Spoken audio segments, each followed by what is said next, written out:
আমার ছেলে ও মেয়ে একই বেডরুমে থাকত। একদিন গভীর রাতে হঠাৎ মেয়ের কান্নার মতো শব্দ শুনে আমি চমকে উঠলাম। শব্দটা এত অস্বাভাবিক ছিল যে আমার মনে অদ্ভুত এক উদ্বেগ তৈরি হলো। আমার মেয়ে ফিসফিস করে বলছিল, ভাই একটু আস্তে, মায়ের ঘর একদম পাশে। তার কথাগুলো শুনে আমার মনে সন্দেহ জন্মায়। আমি আস্তে করে তাদের ঘরের জানালা দিয়ে উকি দিলাম, আর যা দেখলাম তা দেখে আমার শ্বাস বন্ধ হয়ে যাওয়ার মতো অবস্থা হয়। আমার নাম অর্পিতা, আমি একজন সাধারণ গৃহবধূ। আমার দুটি সন্তান ছিল, একটি ছেলে এবং একটি মেয়ে। মেয়ে আমার নিজের সন্তান হলেও ছেলে আমার দ্বিতীয় বিয়ের পর আমার জীবনে আসে। তাদের বয়সের ব্যবধান ছিল 4 বছর। আমার মেয়ের নাম ছিল পায়েল এবং ছেলের নাম ঈশান। আমি ঈশানকে নিজের সন্তানের মতোই ভালোবাসতাম। আমার দ্বিতীয় বিয়ের আগে পায়েল হোস্টেলে থেকে পড়াশোনা করত। সে তার নতুন বাবা এবং ভাইকে খুশি মনে মেনে নিয়েছিল। তবে সে সিদ্ধান্ত নিয়েছিল যে তার পড়াশোনা হোস্টেলেই শেষ করবে। আমি তার ইচ্ছার উপর জোর দিইনি। সম্প্রতি পায়েল তার গ্র্যাজুয়েশন সম্পন্ন করে বাড়ি ফিরেছে। একই সময়ে ঈশানও তার পড়াশোনা শেষ করেছে। তারা দীর্ঘদিন পরে একে অপরের সঙ্গে দেখা করল। কয়েকদিনের মধ্যেই তারা চাকরির জন্য অন্য একটি শহরে যাওয়ার সিদ্ধান্ত নেয়। তাদের চাকরি একই শহরে হলেও ভিন্ন ভিন্ন কোম্পানিতে ছিল। তারা সিদ্ধান্ত নেয় একসঙ্গে থাকলে খরচ কম হবে। আমারও তাদের এই সিদ্ধান্ত ঠিক মনে হয়েছিল। তাই তাদের একসঙ্গে থাকার অনুমতি দিয়ে আমি তাদের কাজের জন্য অন্য শহরে পাঠিয়ে দিই। কিন্তু সন্তানদের চলে যাওয়ার পর বাড়ি খুবই ফাঁকা ফাঁকা লাগছিল। তবুও আমি জানতাম তাদের নিজেদের জীবন গড়ার জন্য এটি গুরুত্বপূর্ণ। আমাদের পরিবারের আর্থিক অবস্থা খুব ভালো ছিল না। আমার স্বামীর পেনশন ছিল খুবই সামান্য, যা দিয়ে পুরো পরিবারের খরচ চালানো কঠিন হয়ে পড়েছিল। সন্তানদের পড়াশোনার খরচ চালানোর জন্য আমরা আমাদের একমাত্র বাড়িটি বিক্রি করতে বাধ্য হই। বছরখানেক পরে আমাদের সন্তানরা চাকরি পেয়ে প্রতি মাসে কিছু অর্থ পাঠাতে শুরু করে। আমি সেই অর্থ কিছুটা বাড়ির খরচে ব্যয় করতাম, আর বাকিটা সঞ্চয় করতাম। এভাবেই 5 মাস কেটে যায়। তবে এই সময়ের মধ্যে আমি একবারও সন্তানদের দেখতে যেতে পারিনি। আমার স্বামী পক্ষাঘাতে আক্রান্ত ছিলেন এবং তার দেখাশোনার জন্য বাড়িতে আর কেউ ছিল না। 2 বছর পর দীপাবলির সময় ঘনিয়ে এলো। আমি সন্তানদের বাড়িতে আসার জন্য বলি, কিন্তু তারা কাজের ব্যস্ততার অজুহাত দিয়ে আসতে রাজি হয়নি।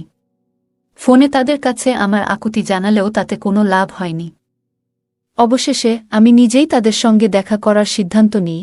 একদিন আমি আমার স্বামীর এক ঘনিষ্ঠ বন্ধুকে ডেকে তার যত্নের দায়িত্ব দিলাম এবং সন্তানদের কাছে যাওয়ার জন্য যাত্রা শুরু করলাম। ট্রেন স্টেশন থেকে আমি ভিডিও কল করে তাদের জানালাম যে আমি আসছি। আমার বড় ছেলে ঈশান এই খবর শুনে বিস্মিত হয়।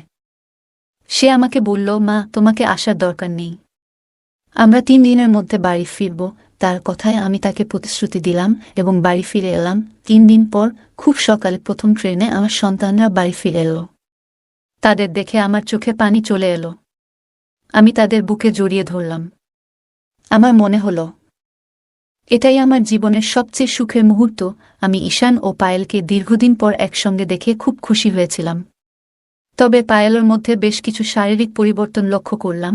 গত 2 বছরে তার চেহারায় অনেকটা পরিবর্তন এসেছে। যেদিন তারা বাড়ি ফিরল, আমি লক্ষ্য করলাম যে তারা দুজনেই একসঙ্গে একটি ঘরে ঢুকে গেল। আমি ভেবেছিলাম পায়েল হয়তো তার ব্যাগ রেখে ঘর থেকে বেরিয়ে আসবে, কিন্তু 1 ঘন্টা কেটে যাওয়ার পরও তারা ঘর থেকে বেরোয়নি। তখন আমি চা ও নাস্তা নিয়ে তাদের ঘরে গেলাম। আমি বললাম, তোমরা দুজন কি এবার থেকে এই এক ঘরেই থাকবে? বাড়ির ছাদে আরেকটা ঘর আছে। ঈশান, তুমি সেখানে চলে যাও, এই ঘরটা পায়েল থাকুক। তখন ঈশান বলল, না মা, আমি পায়েলকে ছেড়ে অন্য ঘরে থাকতে পারব না। আমরা গত 2 বছর ধরে একই ঘরে থাকার অভ্যাস করে ফেলেছি, এখানেও ঠিক এমনই থাকব। তার কথা শুনে আমার একটু অস্বস্তি হল। আমি পায়েলের দিকে তাকিয়ে বললাম, পায়েল, তুমি এখন আর ছোট নেই, আর তোমার ভাইও বড় হয়ে গেছে। একই ঘরে থাকা কি ঠিক হবে? যদি কখনো তোমার একা থাকার প্রয়োজন হয়, তখন কিভাবে ম্যানেজ করবে? তখন পায়েল উত্তর দিল, মা, আমরা যে শহরে কাজ করতাম সেখানে 2 ঘরের ফ্ল্যাটের ভাড়া অনেক বেশি। তাই আমরা গত 2 বছর ধরে একই ঘরে থেকেছি। যখন সেখানে থাকতে পেরেছি, তাহলে এখানে কেন পারব না? আমার ছেলে ঈশান ও মেয়ে পায়েল একসঙ্গে একটি ঘরে থাকতে চেয়েছিল। আমি তাদের সিদ্ধান্তে আপত্তি করিনি। সেদিন আমি সারা দিন ঘরের কাজে ব্যস্ত ছিলাম। দুপুরে ঈশানের পছন্দের খাবার তৈরি করলাম এবং রাতে পায়েলের পছন্দের চাটপাটা পদ রান্না করলাম। কিন্তু লক্ষ্য করলাম পায়েল খাবার খুব কম খেল। এটা আমার কাছে অস্বাভাবিক মনে হলো। তখন আমি পায়েলকে জিজ্ঞেস করলাম, তুমি এত কম খাচ্ছ কেন? আগে তো তোমার প্লেট পুরো পরিষ্কার হয়ে যেত। পায়েল বলল, মা, এখন আমার রুচি বদলেছে। মেসের সাধারণ খাবারে অভ্যস্ত হয়ে গেছি। তুমি কাল থেকে সাদামাটা রান্না করো। তাদের মধ্যে এই পরিবর্তন দেখে আমার মনে হলো বাইরে থাকার অভিজ্ঞতা তাদের আরও দায়িত্বশীল এবং পরিস্থিতি অনুযায়ী মানিয়ে নেওয়ার ক্ষমতা শিখিয়েছে। তবে আমি লক্ষ্য করছিলাম তারা দুজনই একে অপরের থেকে এক মুহূর্ত দূরে থাকতে পারছিল না। যেখানে পায়েল থাকত, ঈশান ঠিক সেখানেই চলে যেত। এক রাতে আমার স্বামী ঘুমিয়ে পড়ার পর আমি তাদের ঘরে গেলাম। আমার এবং তাদের ঘর পাশাপাশি ছিল। আমি ভাবলাম একটু তাদের সঙ্গে কথা বলি। ঘরে ঢুকে দেখি ঈশান পায়েলের হাত ধরে বসে আছে। আমাকে দেখে তারা চমকে উঠল, যেন তারা কিছু লুকাচ্ছিল। আমি সেই সময় কিছু বলিনি এবং বিষয়টা এড়িয়ে গেলাম, কিন্তু পরদিন সকালে এমন একটি ঘটনা ঘটল যা আমাকে চিন্তায় ফেলে দিল। সকালের দিকে আমি তাদের ঘরের দিকে গেলাম। দেখলাম বিছানার চাদরটা শুকাতে দেওয়া হয়েছে। এত সকালে কে চাদর ধুতে পারে? কৌতূহলী হয়ে আমি পায়েলকে জিজ্ঞাসা না করেই ঘরের দিকে এগোলাম। দেখি ঘরের দরজা বন্ধ। ঠিক তখনই পেছন থেকে ঈশানের ডাক শুনলাম, মা, নাশতায় কি বানিয়েছ? দরজার বাইরে এসে ঈশান আমাকে প্রশ্ন করল।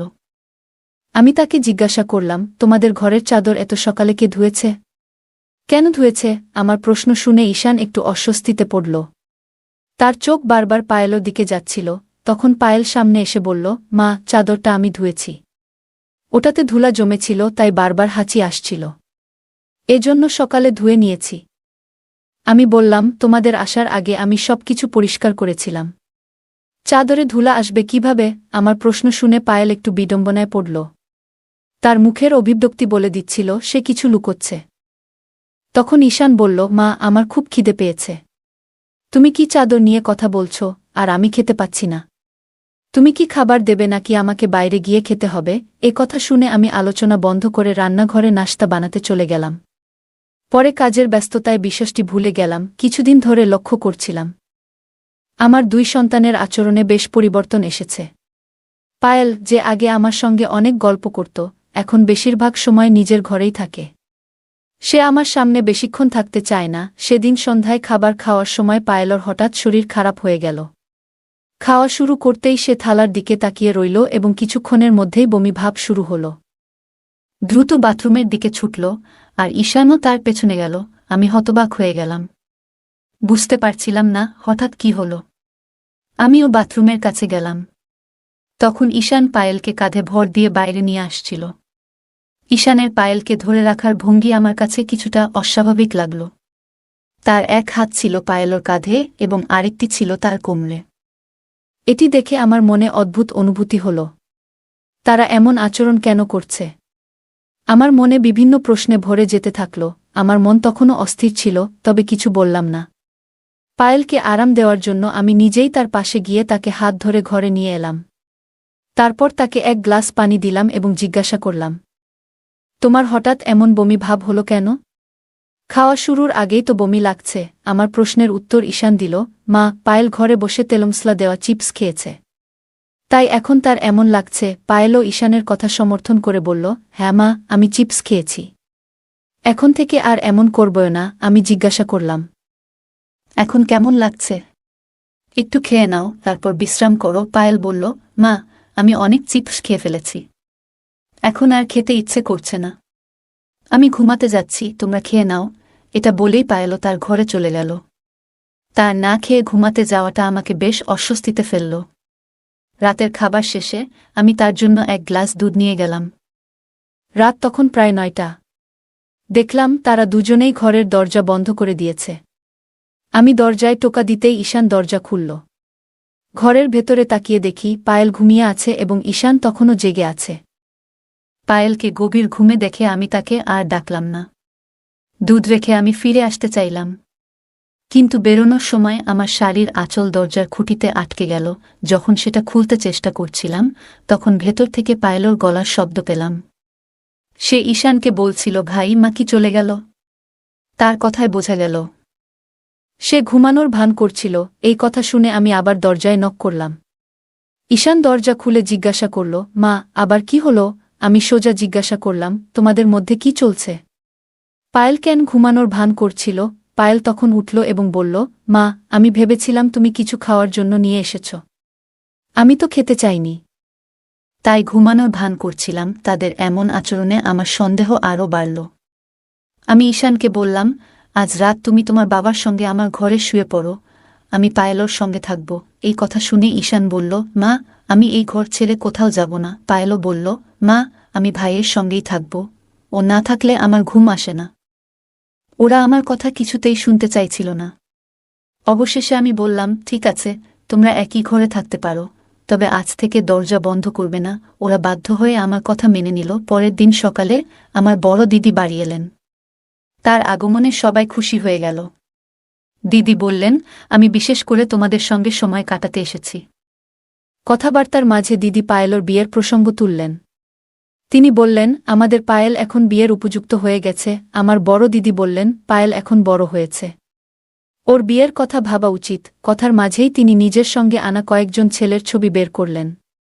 দিদি যখন পায়েলকে ছবিগুলো দিলেন, তখন ঈশান তাড়াতাড়ি ছবিগুলো নিজের হাতে নিয়ে নিল। ঈশান বলল, মাসি, এই ছেলেগুলো পায়েলের জন্য একদম ঠিক নয়। ওর জন্য এমন একজন হতে হবে যিনি আমার মতো স্মার্ট এবং সুন্দর। আপনি কেমন করে এমন বয়স্ক ছেলেগুলোর ছবি আনলেন? আমার দিদি ছিলেন কঠোর স্বভাবের এবং মজা একদম পছন্দ করতেন না। তখন ঈশান মজা করছিল না নাকি সিরিয়াস ছিল সেটা বোঝা কঠিন ছিল। কিন্তু তার কথা শুনে দিদি রেগে গেলেন। তিনি বললেন, তোমার বোঝার দরকার নেই, এই ছেলেরা মাত্র 5 বছরের বড়। স্বামী স্ত্রীর বয়সের এতটুকু পার্থক্য তো থাকতেই পারে। ঈশান জবাব দিল, 5 বছরের নয়, স্বামী স্ত্রীর বয়সের পার্থক্য 3 বছরের বেশি হওয়া উচিত নয়। আমি নিজেই এমন একজন খুঁজে দেব যে পায়েলের জন্য একদম উপযুক্ত হবে। ঈশানের এই কথাগুলো আমার কাছেও অদ্ভুত লাগল। সেখানে পায়েলের বিয়ের কথা হচ্ছিল, আর সে নিজেকে পাত্রের সঙ্গে তুলনা করছিল। তাই আমি তাকে কিছু না বলে বললাম, তুমি এখন তোমার ঘরে যাও। ঈশান রুমে চলে যেতেই পায়েলও তার পেছনে চলে গেল। যখন ওরা দুজন রুমে চলে গেল, তখন আমার বড় দিদি, আমার বোন আমাকে বলল, অর্পিতা, এই কথাটি আমি তোমাকে 20 বছর আগেও বলেছিলাম, যখন তুমি বিয়ে করতে চলেছিলে। তোমার স্বামীর সঙ্গে আমার কোনো সমস্যা ছিল না, কিন্তু তার সৎ ছেলেকে গ্রহণ করা আমার কখনোই ঠিক মনে হয়নি। তুমি যদি 2 মেয়ের বাবা এমন একজনের সঙ্গে বিয়ে করতে, তবে সেটাও ঠিক থাকত। কিন্তু তুমি সৎ ছেলেকেও গ্রহণ করলে, যা আমার কাছে কখনোই গ্রহণযোগ্য ছিল না। এখন যেভাবে বাড়ির পরিস্থিতি দেখছি, সেটাও ঠিক মনে হচ্ছে না। তার আচরণে কিছু একটা সমস্যা রয়েছে। আমি আমার বড় বোনকে বললাম, দিদি, তুমি এসব কি বলছো? দিদি বলল, আমি জানি আমার কথা তোমার খারাপ লাগবে, কিন্তু আমি সবসময় সত্য বলি। আমি তোমার ছেলে মেয়েদের উপর একটুও ভরসা করতে পারি না, আর তোমাকেও করতে বলবো না। আমি পায়েলকে জানি, কিন্তু তোমার সৎ ছেলেকে তুমি এখনো পুরোপুরি বুঝতে পারনি। তুমি তাদের দুজনকে একসঙ্গে শহরে পাঠিয়েছ, এটা তোমার সবচেয়ে বড় ভুল। এখন তারা বড় হয়ে গেছে। তুমি কি জানো, শহরে ভাইবোন বন্ধুর মতো থাকে, কিন্তু সম্পর্ক বন্ধুত্বের চেয়েও এগিয়ে যেতে পারে। তুমি কি কখনো তাদের ফ্ল্যাটে গিয়েছ? না, যাওনি। আমি শুধু চাই তাদের সম্পর্কে এমন কিছু না ঘটুক যা আমাদের পরিবারের জন্য লজ্জার কারণ হয়ে দাঁড়ায়। দিদির কথা তিক্ত ছিল, কিন্তু এখন আমিও ঈশান আর পায়েলর আচরণ নিয়ে সন্দেহ করতে শুরু করেছি। কিছুদিন ধরে বাড়িতে একটা অদ্ভুত পরিবেশ তৈরি হয়েছিল। ঈশান আর পায়েল একে অপরের কাছ থেকে এক মুহূর্তের জন্য আলাদা হতো না। পায়েল যেন আমাকে এড়িয়ে চলছিল। সেই রাতে আমার দিদি বাড়িতে ছিলেন, তাই আমি তার সঙ্গে হলঘরে ঘুমিয়েছিলাম। দিদির কথাগুলো সারা রাত আমার মনের শান্তি কেড়ে নিয়েছিল। রাত প্রায় 2টা নাগাদ যখন আমার ঘুম ভাঙল এবং আমি পাশ ফিরলাম, তখন লক্ষ্য করলাম বাচ্চাদের ঘরের লাইট এখনো জ্বলছে। বিষয়টি দেখে আমি কৌতূহলী হয়ে তাদের ঘরের দিকে এগিয়ে গেলাম। ঘরের বাইরে পৌঁছানোর পর আমি পায়েলর গলা শুনতে পেলাম। সে বলছিল, দাদা, তাড়াতাড়ি লাইট বন্ধ করো। মা যদি আমাদের ঘরের দিকে তাকায়, তাহলে সবকিছু ফাঁস হয়ে যাবে। এই কথা শুনে আমি দরজার ফাঁক দিয়ে উকি দিলাম। দেখলাম ঈশান পায়েলর কাঁধে হাত রেখে তাকে বিছানার দিকে নিয়ে যাচ্ছে। পায়েলর হাঁটার ভঙ্গিমাও যেন একটু অস্বাভাবিক লাগছিল। ঠিক কী ঘটছিল তা বোঝা আমার পক্ষে তখন সম্ভব ছিল না। আমি সেই রাতে তাদের কোনো প্রশ্ন করতে পারিনি, কারণ বাড়িতে আমার বড় দিদি ছিলেন এবং তার সামনে আমি কোনো অস্বস্তিকর পরিস্থিতি তৈরি করতে চাইনি। তবু দরজার কাছ থেকে স্পষ্টভাবে শুনতে পেলাম তাদের কথোপকথন। পায়েলর কথা মতো ঈশান ঘরের লাইট বন্ধ করল। তবে আলো নিভে গেলেও তাদের কথোপকথন থামল না। ঈশান বলছিল, শহরের ফ্ল্যাটে আমাদের উপর কেউ নজর রাখার ভয় নেই, আমরা সেখানে নিজেদের মতো করে থাকতে পারতাম। কেউ জানত না যে আমরা ভাইবোন। কিন্তু এখানে মায়ের নজর সব সময় আমাদের উপর থাকে। কোনো ব্যক্তিগত জায়গা বা সময় আর অবশিষ্ট নেই। পায়েল বলল, হ্যাঁ, তুমি ঠিকই বলেছ। আমরা এখানে আর বেশি দিন থাকতে পারব না। যদি আমাদের কিছু কথা মায়ের কানে পৌঁছে যায় তাহলে সব শেষ হয়ে যাবে। মা বারবার আমাকে ডেকে কথা বলার চেষ্টা করছে। আমি যদি তার সামনে বেশি সময় থাকি তবে তিনি হয়তো সব কিছু বুঝে ফেলবেন। আমাদের যত তাড়াতাড়ি সম্ভব শহরে ফিরে যেতে হবে। আমি আর মিথ্যে লুকিয়ে রাখতে পারছি না। এরপর পায়েল বলল, ঈশান ভাইয়া, আমি কখনো ভাবিনি যে আমাদের সম্পর্ক এই পর্যায়ে পৌঁছাবে। গত কয়েক মাস ধরে আমি তোমার সঙ্গে ফ্ল্যাটে থাকছি, আর তুমি সবকিছুতে আমাকে সাহায্য করেছ। সত্যি বলতে তোমার মতো আর কাউকে আমি খুঁজে পেতাম না। তাদের এই কথোপকথন শুনে আমি একেবারে হতবাক হয়ে গিয়েছিলাম। আমি আবার ঘরের ভেতরে উঁকি দিয়ে দেখলাম তারা দুজন একে অপরকে জড়িয়ে ধরেছিল। আমার খুব ইচ্ছা করছিল ঘরে ঢুকে তাদের থাপ্পড় মারি, কিন্তু আমি নিজের পরিবারের সম্মান রাস্তায় ফেলতে চাইনি। তাদের কথা শুনে আমি গভীরভাবে মর্মাহত হয়েছিলাম। সেই রাত আমি এক মুহূর্তের জন্য ঘুমাতে পারিনি। আমি শুধু ভোর হওয়ার অপেক্ষায় ছিলাম। ভোরে কিছু সময়ের জন্য চোখ লেগে এসেছিল, কিন্তু তার মধ্যেই আমার বড় দিদি আমাকে জাগিয়ে তুলল। তিনি বেশ ঘাবড়ে গিয়েছিলেন এবং বললেন, অর্পিতা, তোমার বাড়িতে কি হচ্ছে? পায়েল সকাল সকাল ঘরের চাদর নিয়ে গেল কেন? আমি তোমার সন্তানদের আচরণে কিছু ভুল দেখছি। তাড়াতাড়ি করে পায়েলের বিয়ে ঠিক করো। আমি তোমার সৎ ছেলের উপর একটুও ভরসা করতে পারছি না। তখন আমি দিদির সামনে মিথ্যে বললাম। আমি নিজেই পায়েলকে চাদর ধোয়ার জন্য বলেছিলাম। দিদি আমার কথা বিশ্বাস করলেন, কিন্তু আমার মনে গভীর সন্দেহ দানা বাঁধতে শুরু করেছিল। রাতের কথোপকথন এবং তাদের ব্যবহারের উপর ভিত্তি করে আমি ইতিমধ্যেই অনেক কিছু আন্দাজ করতে পেরেছিলাম। সকালে প্রথম পায়েল উঠে ঘর পরিষ্কার করছিল। রাতের কথা শোনার পর আমার কাছে পরিষ্কার হয়ে গিয়েছিল যে কেন সে চাদর ধুতে নিয়ে গিয়েছিল। বেলা প্রায় 12টা বেজে গিয়েছিল, কিন্তু আমার বড় দিদি বাড়ি থেকে যাচ্ছিলেন না। বাচ্চারা বলেছিল যে তারা ক্যাফেতে যাচ্ছে। যখন আমার দিদি শেষমেশ নিজের বাড়ির পথে রওনা দিলেন, আমি বাচ্চাদের ঘরে ঢোকার সুযোগ পেলাম। আমি ঈশান এবং পায়েলর ব্যাগ তল্লাশি করলাম। পায়েলর ব্যাগ থেকে আমি এমন কিছু পেলাম যা দেখে আমার মাথার উপর থেকে আকাশ যেন ভেঙে পড়ল। আমার সন্দেহ নিশ্চিত হয়ে গেল যে তারা সম্পর্কের সব সীমা অতিক্রম করেছে। আমি সেই জিনিসটি হাতে নিয়ে ফুপিয়ে কেঁদে উঠলাম। আমি বিছানায় বসে মাথা ধরে আছি। এমন সময় পিছন থেকে ঈশানের গলা শুনতে পেলাম। সে বলল, মা, আজ সন্ধ্যায় আমরা বেরিয়ে যাচ্ছি। ছুটির দিন শেষ হয়ে গেছে। তার কথা শুনে আমি ক্রোধে ফেটে পড়লাম।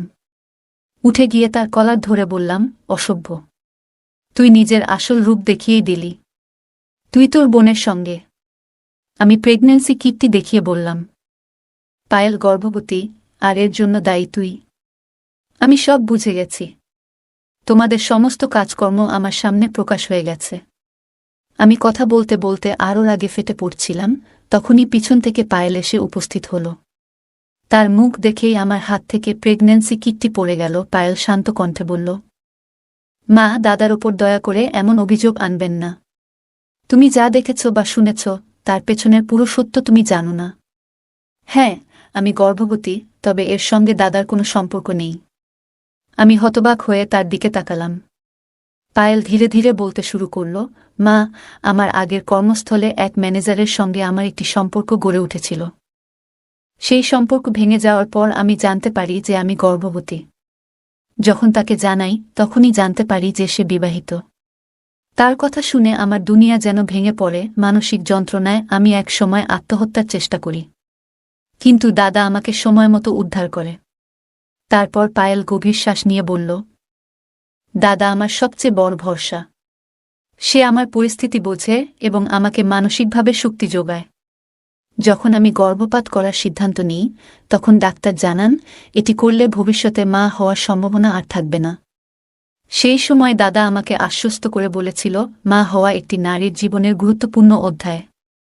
আমি তোমার জন্য এমন একজনকে খুঁজে বের করব যে তোমাকেও গ্রহণ করবে এবং তোমার সন্তানকেও ভালোবাসবে। এমন কেউ না থাকলে আমি নিজেই তোমার সন্তানের দায়িত্ব নেব। পায়েলের এই কথাগুলো শোনার পর আমি স্তব্ধ হয়ে গেলাম। আমার ভুল বোঝাবুঝি এবং সন্দেহ আমাকে কোথায় নিয়ে গিয়েছিল তা ভাবতে গিয়ে আমি নিজেই লজ্জিত হলাম। এরপর থেকে পায়েলের প্রতি আমার আচরণে পরিবর্তন এলো। আমি তার যত্ন নেওয়া শুরু করলাম এবং তার জন্য সবসময় পাশে থাকার প্রতিশ্রুতি দিলাম। মা, আজ সকালে মাসি তোমাকে চাদর নিয়ে যা বলেছে সেটাও আমি শুনেছি। প্রেগন্যান্সির কারণে মাঝে মধ্যে রাতের বেলা আমার বমি হয়। এতে বিছানার চাদর নোংরা হয়ে যায়। তাই আমি সেটি সকালে ধুতে নিয়ে যাই। মা, প্রেগন্যান্সির কারণে রাতে আমার শরীর খারাপ হয়। অনেক সময় বিছানার চাদর নোংরা হয়ে যায়। সকালে আমি নিজেই সেটা ধুয়ে ফেলি যাতে তোমার কিছু বুঝতে না হয়। আর দাদা? দাদা শুধু আমার ভাই নয়, তার থেকেও অনেক বেশি। তিনি আমার জন্য বাবা মা আর ভাইয়ের মতো সবকিছুই করেছেন। মা, দয়া করে তার উপর এমন কোনো অভিযোগ আনবেন না যা তিনি কখনোই করেননি। পায়েলর মুখ থেকে এই কথাগুলো শুনে আমার নিজের চিন্তাভাবনা নিয়ে খুবই লজ্জা হল। আমি এতদিন ঈশানকে সৎ সন্তান বলে মনে করেছি, কিন্তু সে তার বোনের প্রতি সৎ ভাইয়ের চেয়েও বেশি ভালোবাসা এবং সম্মান দেখিয়েছে। সে এমন এক পরিস্থিতি খুবই বিচক্ষণতার সঙ্গে সামলেছে, যেখানে না আমার কিছু জানতে হয়েছে, না কোনো সমস্যা সৃষ্টি হয়েছে। আমি ঈশানের কাছে ক্ষমা চাইলাম এবং পায়েলর ভুলের জন্য তাকেও মাফ করে দিলাম। এরপর থেকে আমি নিজে পায়েলর যত্ন নিতে শুরু করলাম। ঈশান তার দেওয়া প্রতিশ্রুতি রেখেছে। সে এমন একজন মানুষের সঙ্গে পায়েলের বিয়ে ঠিক করল, যে শুধু পায়েলকে নয়, তার সন্তানকেও স্বীকার করে নিল। এইভাবে ঈশান শুধু একজন ভাইয়ের দায়িত্ব পালন করেনি, বরং পরিবারের প্রধান হিসেবেও তার কর্তব্য সম্পূর্ণ করেছে। গল্পের মূল চরিত্র প্রথমে যে ঘটনাটি দেখেছিল এবং তার ভিত্তিতে যে সিদ্ধান্ত নিয়েছিল তা ছিল সম্পূর্ণ ভুল বোঝাবুঝির ফল। এটি আমাদের শেখায় কোনো বিষয়কে বাইরে থেকে দেখে সিদ্ধান্ত নেওয়া অনুচিত। কখনো কখনো পরিস্থিতি যা মনে হয় তা আসলে সেভাবে ঘটে না। সন্দেহের ভিত্তিতে কাজ করার আগে পুরো সত্য জানা প্রয়োজন। সন্দেহ সম্পর্ক এবং পারিবারিক বন্ধনকে ধ্বংস করতে পারে। তাই ধৈর্য এবং যুক্তির মাধ্যমে পরিস্থিতি বোঝা উচিত। ঈশানের চরিত্রটি দেখায় যে পরিবারের দায়িত্ববোধ এবং আত্মত্যাগ কেমন হওয়া উচিত। সে তার বোনকে সমর্থন করেছে, তার সমস্যাগুলো বোঝার চেষ্টা করেছে এবং সর্বোপরি একটি সমাধান খুঁজে বের করেছে। গল্পে পায়েলের মা প্রথমে ঈশানের প্রতি ভুল ধারণা পোষণ করেছিলেন, কিন্তু সত্য জানার পর তিনি নিজের ভুল বুঝতে পেরে তা মেনে নেন এবং ঈশানের কাছে ক্ষমা চান। এটি শিক্ষা দেয় যে ভুল স্বীকার করা একটি শক্তিশালী গুণ। ঈশান পায়েলকে মানসিক সহায়তা প্রদান করে তার জীবনে গুরুত্বপূর্ণ ভূমিকা পালন করেছে। এটি দেখায় বিপদের সময় একজন সঠিক মানুষ পাশে থাকলে পরিস্থিতি অনেক সহজ হয়ে যায়। বন্ধুরা, এই ছিল আজকের গল্প। বন্ধুরা, যদি এই গল্পটি ভালো লেগে থাকে তাহলে দয়া করে ভিডিওটি লাইক করুন এবং আমাদের চ্যানেলটি সাবস্ক্রাইব করুন। পাশে থাকা বেল আইকনটি প্রেস করুন যাতে করে আমরা যখনই নতুন ভিডিও আপলোড করি তার নোটিফিকেশন সবার আগে আপনার কাছে পৌঁছে যায়। ধন্যবাদ, দেখা হবে আমাদের পরবর্তী ভিডিওতে।